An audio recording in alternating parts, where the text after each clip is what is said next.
नमस्कार दोस्तों, आप सभी पर माँ का आशीर्वाद और बजरंगबली की कृपा सदैव बनी रहे। आज इस वीडियो में हम जानेंगे कि माँ काली की ऊर्जा कैसे हमारी एनर्जी को शुद्ध करती है और चक्रों में छुपी हुई नेगेटिविटी को दूर करती है। निसंदेह प्रथम महाविद्या माँ काली कलयुग की एक ऐसी शक्ति है जो आह्वान करने पर तुरंत प्रभाव देती है। जब आप माँ से जुड़ते हो तो सर्वप्रथम माँ आपकी चेतना को शुद्ध करती है। माँ प्रथम महाविद्या हैं, ज्ञान और मोक्ष प्रदान करने वाली है, महाशक्ति है। स्वाभाविक है कि अपने भक्तों को ज्ञान, बुद्धि, विवेक प्रदान कर रही हैं माँ, मोक्ष की तरफ ले जा रही हैं। तो ये आपकी जो यात्रा है ये इतनी आसान तो नहीं होगी। जितना बड़ा लक्ष्य, जितनी बड़ी महाशक्ति, उतनी ही चुनौतियाँ भी मिलेंगी। ज्ञान यदि माँ आपको दे रही है, मोक्ष की ओर आपको ले जा रही हैं, तो पहले माँ आपकी ऊर्जा को शुद्ध करती हैं, सारी नेगेटिविटी दूर कर कर। देखिए, जब माँ आपके जीवन में प्रवेश करती हैं तो सर्वप्रथम क्या होता है कि जाने अनजाने माँ के प्रति एक खिंचाव पैदा होता है। माँ की तस्वीर को देखकर, उनके विग्रह को देखकर मन विवल हो जाता है। और यदि ऐसा हो रहा है तो समझिए कि पुण्य कर्मों का उदय हो रहा है। एक बहुत बड़ा परिवर्तन आपके जीवन में आने वाला है और आपके पाप कर्मों के नष्ट होने का समय आ गया है। महाविद्याओं के सभी स्वरूप सिद्ध स्वरूप है, पूर्णतया जागृत स्वरूप है और हर स्वरूप विशेष सिद्धियों और शक्तियों को देने वाला है। ऐसे में जब आप प्रथम महाविद्या माँ काली से जुड़ते हो तो माँ सर्वप्रथम ज्ञान और विवेक आपके अंदर जागृत करती हैं। माँ के मंत्रों के जप से चक्र एक्टिवेट होने लगते हैं। हमारे शरीर में जो लोअर चक्रास हैं ये भौतिक जगत से हमें जोड़ते हैं। जैसे मूलाधार चक्र है, ये हमारे लोअर इमोशंस से, भौतिक इच्छाओं से, हमारी वासनाओं से कनेक्टेड है। वहीं स्वादिष्टान चक्र क्रिएटिविटी से, मैनेजमेंट स्किल से, हमारी भौतिक सफलताओं से कनेक्टेड है, हमारी वासनाओं से कनेक्टेड है। इन चक्रों में नेगेटिविटी सबसे ज़्यादा होती है। जो हमारे पास्ट लाइफ कर्माज हैं, उनके जो भी संस्कार हैं, उनकी जो एनर्जी है, उसका स्थान ये चक्र होते हैं, विशेषकर मूलाधार चक्र। और जब तक ये चक्र साफ नहीं होंगे, इनकी नकारात्मकता दूर नहीं होगी, ना तो भौतिक उन्नति संभव है और ना ही आध्यात्मिक उन्नति की ओर आप बढ़ सकते हो। तो माँ की ऊर्जा, माँ के मंत्रों के जप से सर्वप्रथम मूलाधार चक्र शुद्ध होता है।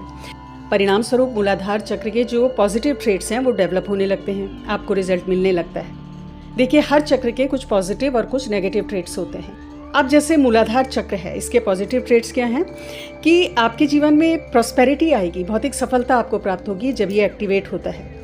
प्रैक्टिकलिटी आपके अंदर बढ़ती है, सर्वाइवल इंस्टिंक्ट, इच्छा शक्ति आपके अंदर पैदा होती है, आपकी प्राण ऊर्जा ऊपर की ओर बढ़ती है और फिर स्वादिष्टान चक्र में पहुंचकर वहाँ भी जितने भी ब्लॉकेजेस हैं उनको साफ करती है। स्वादिष्टान चक्र एक्टिवेट होता है और स्वादिष्टान चक्र के पॉजिटिव ट्रेट्स क्या हैं? प्रॉस्पेरिटी, क्रिएटिविटी आपके अंदर पैदा होती है। आपकी ऊर्जा जो पहले बाहरी दुनिया में ज़्यादा फोकस्ड थी वो अंदर की ओर प्रवाहित होने लगती है। आपका कॉन्फिडेंस लेवल बहुत बढ़ जाता है और कहीं ना कहीं स्पिरिचुअलिटी की तरफ आपका झुकाव होने लगता है। ऑरा में आकर्षण पैदा होता है, आप इमोशनली स्ट्रांग होते हो, मजबूत होते हो। तो इस प्रकार माँ काली की ऊर्जा स्टेप बाय स्टेप सभी चक्रों में कार्य करती है, आपकी आध्यात्मिक उन्नति को सुनिश्चित करती है। और माँ से जुड़ते साथ ही आपको अनुभव भी होने शुरू हो जाते हैं। यहाँ पर कुछ लोग ऐसे भी हैं जिन्हें अनुभव अभी नहीं हुए हैं, तो वो निराश ना हो। जब आपकी एनर्जी बॉडी बहुत हैवी होती है, नेगेटिविटी बहुत ज़्यादा होती है, तो कई बार अनुभव बहुत देर से होते हैं। लेकिन ये विश्वास रखें कि जैसे जैसे आपकी ऊर्जा निर्मल होती जाएगी, आप अपनी साधना में, मंत्र जाप में अडिग रहोगे, आपको अनुभव होने लगेंगे। एक चीज़ हमेशा याद रखें, हमेशा कहा जाता है कि माँ की भक्ति में संपूर्ण सरेंडर बहुत ज़रूरी है, ये पहली शर्त है। तो संपूर्ण सरेंडर क्या है कि आपकी भक्ति माँ के लिए, आपका जो प्रेम है, इस चीज़ से प्रभावित नहीं होना चाहिए कि भक्ति का, आपकी साधना का रिजल्ट क्या है। अन्यथा ये फिर एक लेन देन की स्थिति हो जाएगी, एक बिजनेस हो जाएगा। दूसरी चीज़, आपको माँ को क्या समर्पित करना है? आपको माँ को अपना मन, बुद्धि, चित्त और अहंकार ये समर्पित करना है। जब आप नित्य पूजा में माँ से प्रार्थना करते हो कि माँ, मैं अपने मन, बुद्धि, चित्त और अहंकार को आपको समर्पित कर रहा हूँ या समर्पित कर रही हूँ, तो धीरे धीरे आपका जो चित्त है, मन, बुद्धि, ये निर्मल होने लगते हैं, आपका अहंकार समाप्त हो जाता है। माँ की ऊर्जा फिर आपको गाइड करती है, आपके जो भी डिसीजन होंगे वो सही होंगे, एक्यूरेट होंगे। जो भी आप कार्य करोगे, जो भी आप निर्णय लोगे, वो सही लोगे, क्योंकि माँ की ऊर्जा आपकी मन को, आपकी बुद्धि को, आपके ब्रेन को गाइड कर रही है। इस चीज़ को समझिए कि आप माँ से अलग नहीं हो, आप माँ के ही अंश हो। जैसे एक बीज वृक्ष से अलग नहीं है, एक विशाल वृक्ष बनने की जो सामर्थ्य होती है वो उस बीज के अंदर है। बस सही अनुकूल वातावरण उस बीज को मिलना चाहिए। उसी प्रकार हम सभी एक बीज रूप हैं। आपके अंदर वो शक्ति, वो सामर्थ्य माँ की ऊर्जा से जुड़ने की है। एक बहुत ही पावरफुल सोल बनने की, अविकंड सोल बनने की क्षमता आपके अंदर है। बस जरूरत है अनुकूल वातावरण की, जहाँ आपकी जो भी सोई हुई शक्तियाँ हैं वो जागृत हों, एक्टिवेट हो।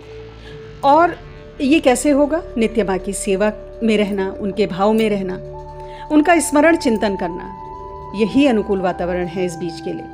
अब कोई ज़रूरी नहीं कि आप घंटों माँ की पूजा में बिताएं या बहुत सारे मंत्र साधनाएं करें, और विशेषकर गृहस्थों के लिए ये संभव भी नहीं है, जिनके पास बहुत सारी जिम्मेदारियां हैं घर चलाने की। बस आपको करना क्या है कि इतना समय नहीं निकाल पाते हैं, बस अंदर से माँ से जुड़े रहें, माँ का स्मरण करते रहें, आपको रिजल्ट अवश्य मिलेगा। माँ शुद्ध चेतना है, प्योर एनर्जी, सुप्रीम कॉन्शियसनेस की स्टेट है। नियम पूर्वक माँ के मंत्रों के जप से आप इस सुप्रीम कॉन्शियसनेस से जुड़ते चले जाते हो। आपकी फ्रीक्वेंसी उस लेवल पर उठती चली जाती है और ब्रह्मांडीय शक्तियों की कृपा आप पर होती है। सिक्स सेंस आपका डेवलप हो जाता है। भविष्य की घटनाओं का आभास आपको पहले हो जाएगा। यदि कोई नेगेटिविटी आपके आसपास है, कोई नेगेटिव एंटिटी आपके आसपास है, तो उसका सेंस आप कर लेते हो। इतनी सेंसिटिव माँ के भक्तों की ऑरा हो जाती है, वो किसी की भी ऑरा को सेंस कर सकते हैं, किसी भी प्रकार की एनर्जी का उन्हें आभास हो जाता है। आपकी इंट्यूटिव पावर बहुत स्ट्रांग हो जाती है। और साथ में माँ मोक्ष प्रदायिनी भी है। तो इसका क्या तात्पर्य है? इसका अर्थ है कि राग द्वेष जो मूल विकार हैं मनुष्य के चित्त के, जो अहंकार, क्रोध, लोभ, मोह को पैदा करने वाले हैं, इनको माँ दूर करती है। माँ के जो समर्पित भक्त होते हैं वो साक्षी भाव में स्थिर हो जाते हैं, और यही मोक्ष की स्थिति है, जीते जी मोक्ष की स्थिति है। अर्थात चित्त पर बाहरी सुख दुख का प्रभाव नहीं पड़ रहा है।